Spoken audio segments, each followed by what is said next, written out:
ওই মুহাম্মাদের সঙ্গে নূরের নবী রাহমাতুল লিল আলামিনের সঙ্গে বেয়াদবি করার কারণে তার নামটা আমি তাওরাত কিতাব থেকে কাটার কারণে আজকে আমি গুলশান বয়ে গেছি।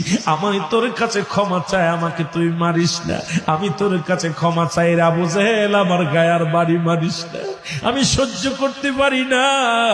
মারবি, আমার নবীর কাছে ক্ষমা চাওয়ার পরে আমার নবী যদি ক্ষমা করে দেয় এরপরে আমাকে দুনিয়া থেকে বিদায় কর।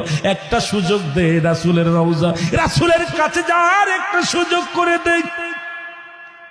আবু জেহেল ডাক দিয়ে লোকজনের বলে, তোমরা কে কোথায় আছো, লাঠি নিয়ে আসো।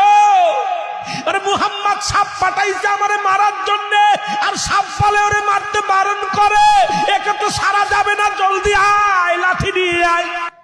লাঠি দিয়া পিটাইয়া আবু বাদানরে কি করলেন, হারেসকে পিটাইয়া হাড্ডি গুড্ডি ভেঙে দিলেন।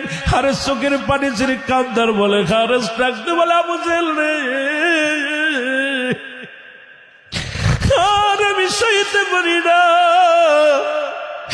আমি অভিশপ্ত হয়ে মারা যদি যাই রে, আল্লাহর আদালতে আমি কি জবাব দিব?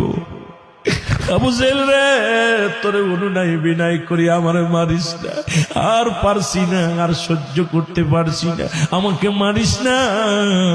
একটা বার সুযোগ দে, রহমতের নবীর কাছে ক্ষমা চার একটা সুযোগ আমারে করে দে। আরে একটা সুযোগ যদি আমি পাই রে, ওই নবীর কদমের মধ্যে ক্ষমা পার একটা সুযোগ আমারে করে দে।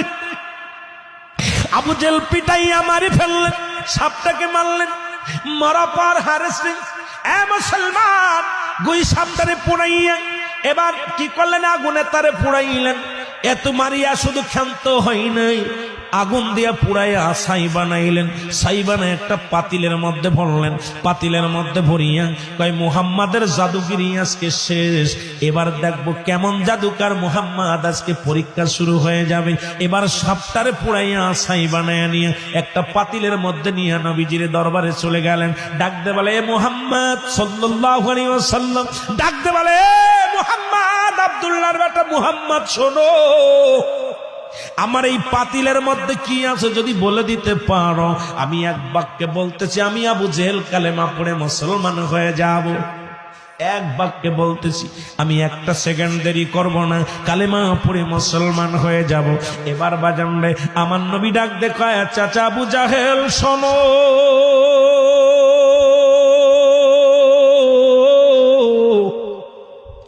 ওই পাতিলের মধ্যে কি আছে যদি পাতিল থেকে যাওয়া